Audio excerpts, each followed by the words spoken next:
Hunger, I believe, is even more important than intelligence. Intelligence is so important, but there are a lot of very intelligent people that never maximize their capability. How many know somebody very smart that can't fight their way out of a paper bag? Say aye. So intelligence is so valuable, but hunger is even more. And if you've come to a program like this, I know the hunger's there. But the second thing it requires is a massive amount of energy. Because what I've found in life is many times people have the ability to do things, they know what to do, they just don't do it. And a big part of that is energy. So when I was back there feeling the energy, we got the music, it's so quiet in here. You're being quiet right now. Most of you are doing what you've done most of your life when you went to an education environment. And what is that? You're now learning the way you did when you went to a 20th century school. In a 20th century school, what do we learn? The bell rings and what are you supposed to do? Immediately report to your what? Position. And when you get to that position, you're supposed to sit down and start a conversation with the people around you. Is that right? You're supposed to initiate. Is that right? No. When you went to 20th century school, you were taught, sit down, be quiet, be passive, wait till someone tells you what to do. Today, if you wait for someone to tell you what to do, if you don't talk to your neighbor, you're out of business. Who's with me here? Say aye. So I'd like to change this, because how many of you in this room have ever gone to an environment where you learned something that you thought was really, truly valuable? No one sold you on it. You personally thought, this is really something that could change my business, change my life. You were excited about it. But when you went home, you literally never applied a bit of what you've learned. Who's ever done this before? Raise your hand, say aye. Oh, come on. If you're not raising your hand, you lie about other shit too. Raise your hand, say aye. Who's done this more than once in your life? Say aye. Who still feels intelligent? Say aye. So we're all smart people. Why would smart people learn something, get an environment like this, and then not maximize it? It's because we've all been conditioned by our traditional education, which was designed back in the 19th century, 20th century, where you're designed to get a job, where you were supposed to report at a certain position, someone told you what to do. Basically, it was an assembly line. Today, that's not true. So I like to break out of that, because research shows if you sit and listen to me passively like you are right now, you're being very nice, smiling, nodding your head, being sweet, I appreciate it. But if you do that, research shows 3 months from now, you'll remember about 10% of what was said, which basically was wasting your time, and wasting mine too. I don't want to waste yours, much less mine. So if you listen and take notes, it jumps up to the 40, 50 percentile, even if you never look at the notes again. Because just writing it down drives the groove deeper. So I'd encourage you to do that. I don't see many of you with any form of notes, but I know you have your phones. Some of you do, but if you have no notes, you must not have had a very high expectation of much value coming out of the session, clearly. But thirdly, if you physically engage your body, which is what I like to do, your voice, your body, your energy, engagement is part of what we're going to talk about here in business. It's the most pathetic level in a long time worldwide. Even though we have all these tools for productivity, we have all these tools for distraction. And as a result, most people are not maximizing. So if we want to transform, the thing we really need to be able to shift is get ourselves engaged at a different level. So what I'd like to ask you to do is, from here on out, if you're willing to, is let's start with some energy. Because let me ask you a question. If you have two people in a relationship, let's just go intimate for a moment. And you have two people, and both these individuals are really, they're in a magnificent state of mind and emotion. Their life is going beautifully. They're happy as could possibly be. And they enter a relationship, two really happy people. What's that relationship going to be like? You tell me. If you know nothing else, what kind of relationship is going to be if you got two people in a great peak state? Tell me, what's it going to be like? Now, if I'm having a soliloquy, you won't get anything out of this. Now, I'm asking you to not answer the question just so you refer back to me or affirm. I'm doing it because if you sit passively, you won't remember anything. But if you activate your nervous system by raising your hand, by asking questions, by yelling out the answer, then energy will rise. Who's willing to do this? If you are, raise your hand, say aye. I spoke at an education summit for Microsoft. I also spoke at an education summit for Apple. At the education summit for Microsoft, I would say that 70% of the executives spent about 70% of their presentations talking about how to beat Apple. At the Apple Education Summit, 100% of the executives spent 100% of their presentations talking about how to help teachers teach and how to help students learn. One is playing this way and one is playing that way. One is playing finite, and the other one is playing infinite. Guess which one gets frustrated? So at the end of my talk at Microsoft, they gave me a gift. They gave me the new Zune when it was a thing.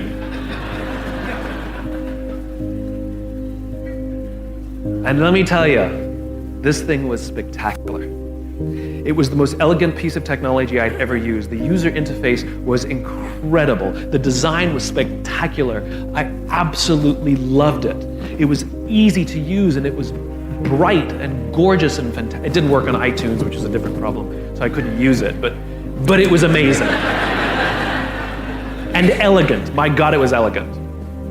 So I'm sitting in the back of a taxi with a very senior Apple executive, sort of employee number 12 kind of guy. And, you know, I like to stir pots. So I turned to him, I said, you know, Microsoft gave me their new Zune, and it is so much better than your iPod Touch. And he turned to me and he said, I have no doubt. Conversation over.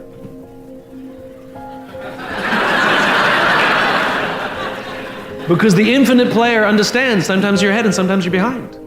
Sometimes your product is better and sometimes it's worse. The goal isn't to be the best every day. The goal isn't to outdo your competition every day. That's a finite construction.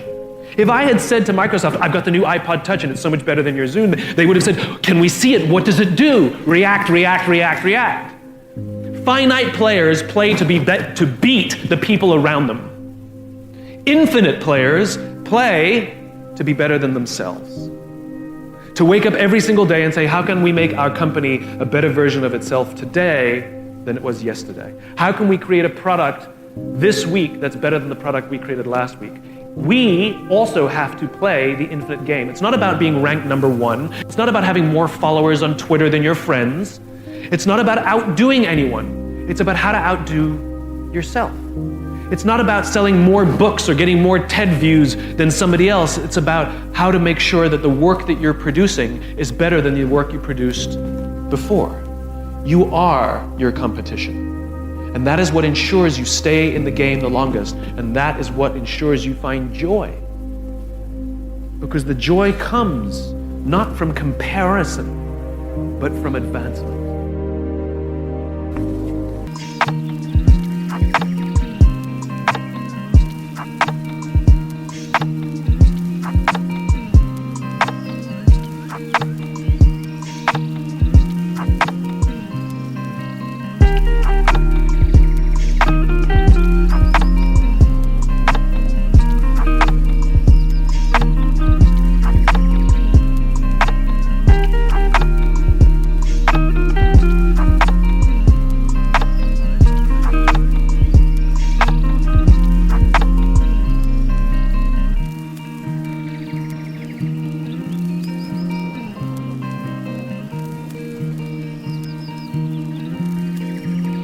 Let me show you what turned my life every way but loose. Mr. Shoaff dropped this idea on me, changed me completely. Setting goals. Here's what can easily happen if you don't set goals. It's easy to let life deteriorate into making a living instead of designing a life. And we all have a choice. Make a living or design a life. It's easy to get trapped by economic necessity and settle for existence rather than substance. That's easy. But the best advice I can give you on how to break out of that trap is to learn how to set goals. Mr. Shoaff put it to me this way. He said, Jim, if you had enough reasons, you could do the most incredible things. I never forgot how he put that. If you have enough reasons. See, reasons will change your whole life. Mr. Shoaff said to me, he said, Mr. Rohn, I think you've got plenty of intelligence, you've got plenty of talent, you've got plenty of ability. Probably what you lack is plenty of reasons. He said, I don't think your current bank balance is a true indication of your level of intelligence. I was happy to hear that. He said, I think you're much smarter than your present bank balance indicates. And that turned out to be true. I was much smarter. But of course my first question was, well then why isn't it bigger? And he said, you don't have enough reasons. You've got enough intelligence, but not enough reasons. So see, reasons can change your life. Here's what else I found out. Reasons come first, answers come second. You don't get the answers to do well till you get the reasons. Life has a mysterious way of hanging on to all the answers and only gives them up to the people that are inspired by reasons. So reasons make the difference in how your life works out. Now, what are some of the reasons for doing well? Let's go.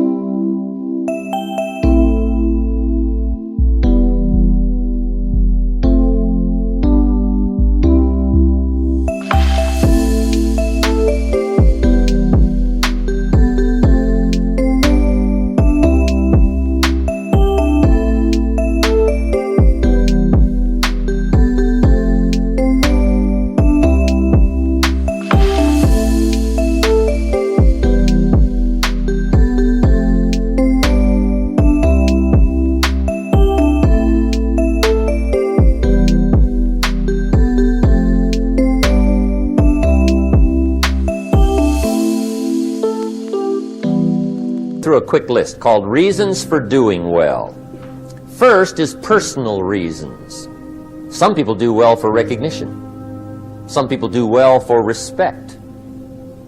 Some people do well for the way it makes them feel.